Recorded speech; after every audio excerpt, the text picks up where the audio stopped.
Hi everybody, welcome to Introduction to Needle Lace, digital edition / underwear edition. So this is what we're going to make over the next couple of days. Now it's made with absolute beginners in mind, so please, even if you've never done needle lace before, this is for you. Please don't feel like you need to have done any preparation. I'm going to walk you through literally every step of the process. So starting with today's lesson, which is called laying the threads or laying the cordonnet. What this step does is essentially creates a scaffolding that you are going to put your needle lace stitches in between and around. And so by the end of today, or at the end of this lesson, you should have a piece that looks essentially like this.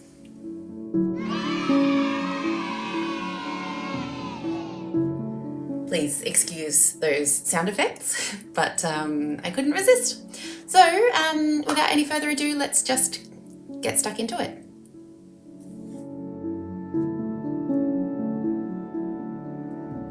So you'll need your paper pattern, you'll need the blue contact plastic or whatever contact plastic you've got, and your scrap of fabric. I've included calico in all of your kits. You're also going to need both of your threads and your fine needle. So the first thing you're going to do is protect your paper pattern. So this contact plastic is like special lace making stuff.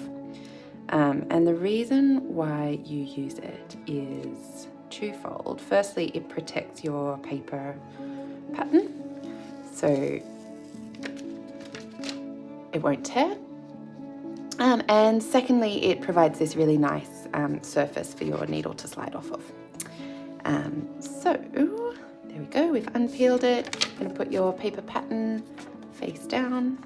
Try not to get any lumps in it, but you know, if there are a couple, it's not the end of the world. Down it goes. There we are. And now you're just gonna put that directly on top of the calico. Ta-da! So then you're just going to take some of your catching thread, this red or contrasting coloured thread. You want something nice and breakable so that in the end, when you cut it all off, it doesn't take 100 years to cut every single piece. So I've loaded up my small needle with the red thread, and I'm just going to quickly do a row of running stitch around the edge to hold it all down, starting off at the back.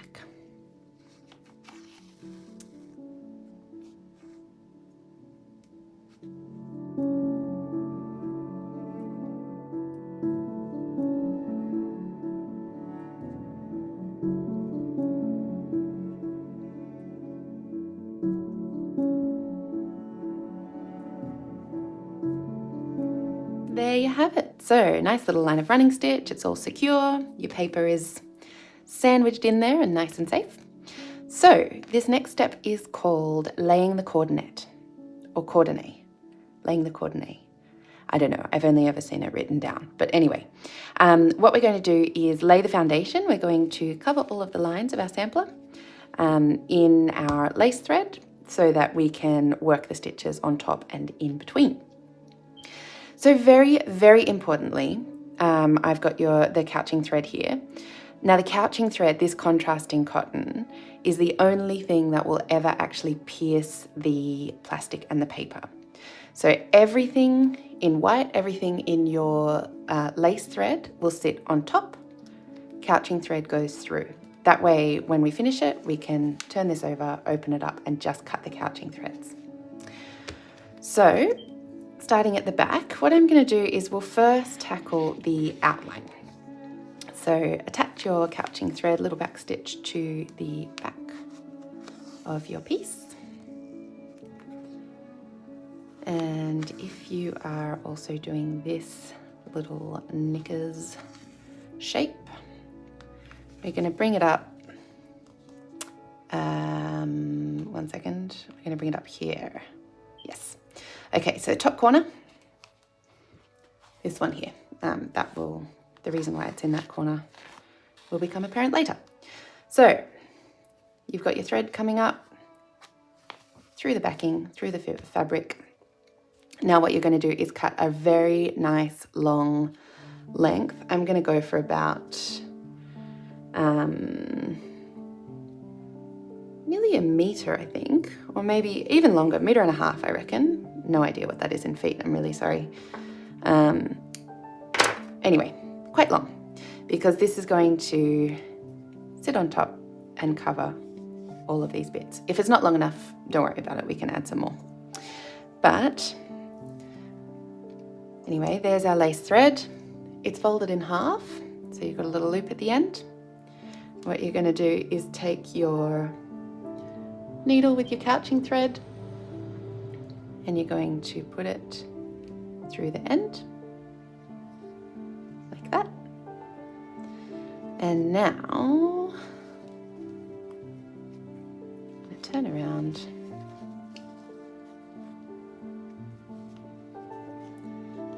And the needle is going to go back into the same hole. And pull it tight. There you go, so you've started your cordonnet on the line. Now, about 3 or 4 millimeters up there, you're going to bring the needle back up. And that's about 1/8 of an inch for you imperials.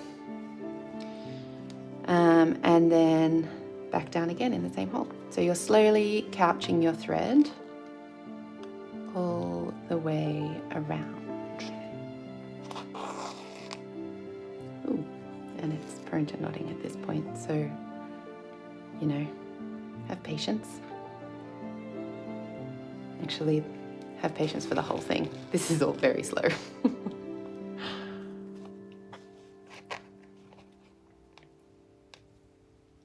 All the way up.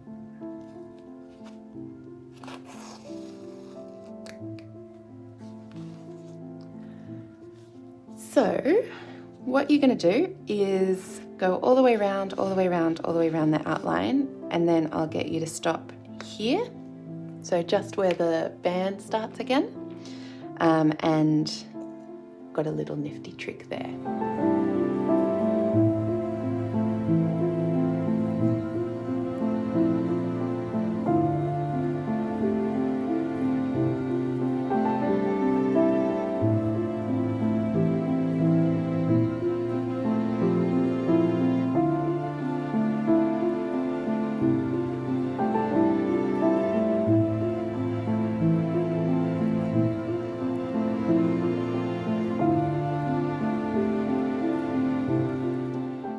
Okay, so we've done everything up until this little point. Now what we're going to do is fill in the inside lines. First up, this one. What we're going to do is separate the threads. And then you're going to take one, this nice tight one here. And because this is an end, we'll actually have to go in between the two strands in the cordonnet. So you put your needle through in between, and then you're going to hook the thread around it and just flick it through. Pull that all the way through.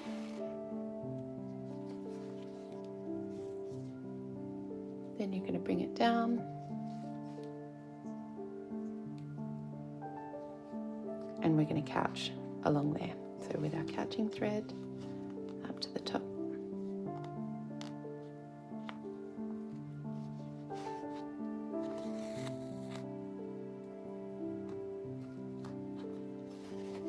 Back. Just back to where you started.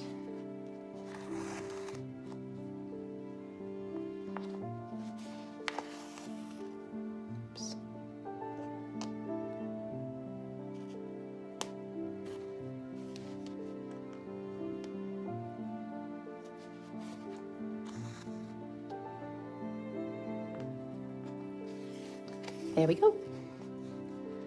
So now you've filled that spot in. Then we're going to go along this middle line. Might just do one more to secure it so they're in the same space.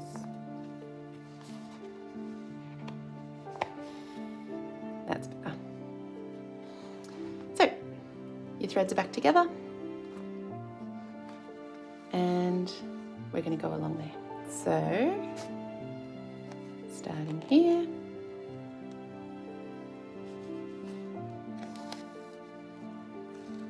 Oops.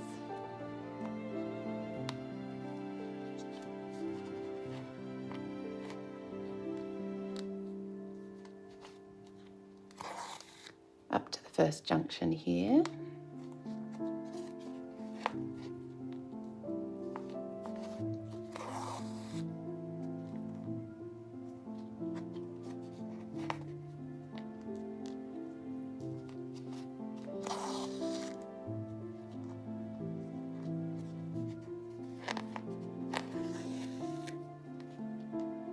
There we are.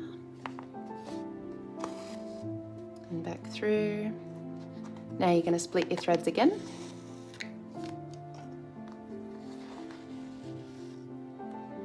That's why you always lay two. Split the threads. And you're going to take one. This time, because it isn't an end, you can just flick it right underneath the cordonnet. You don't have to split the two threads. So needle underneath, flick it through. And then you're going to bring it all the way back up.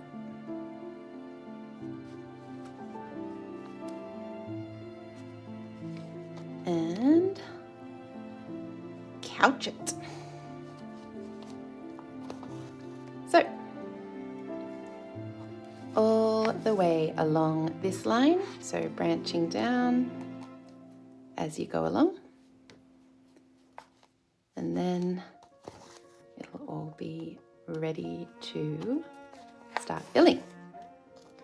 So I'll do a little sped up version now, but what you're going to do is back up here, then along, then you're going to cover that line and back, along, then that line and back, along that line, so whichever junction you hit, and there, and there, and then back up, and we're going to finish about here.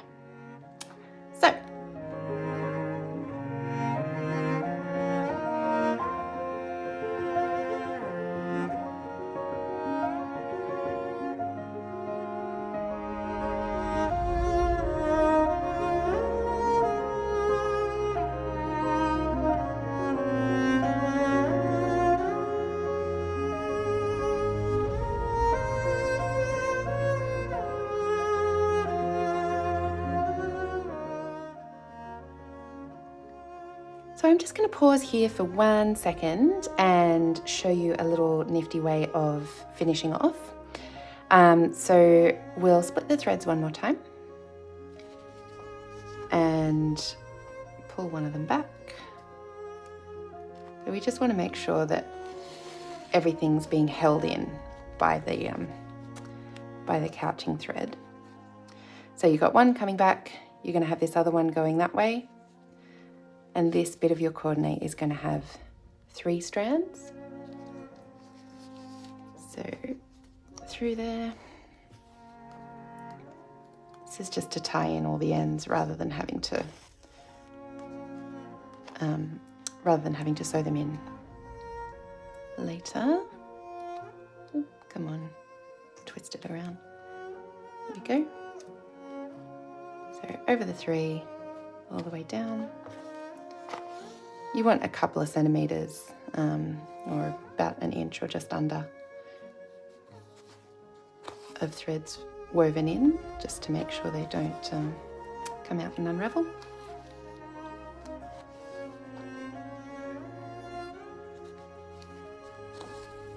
I'll do 3 or 4 little couches. Let's squeeze one more in, make it nice and secure.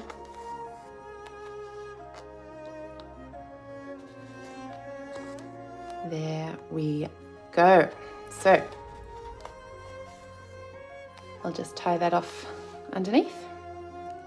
As you can see, this gets lovely and messy and ridiculous. I always love the look of the backs. So finish that off and cut it. And now, because both of these ends are woven in, that means you can cut them straight off on the job. So there and there. Hold on to these. All the scraps come useful later. All right, there's your first step done. So next thing we're going to do is start filling in the little sections.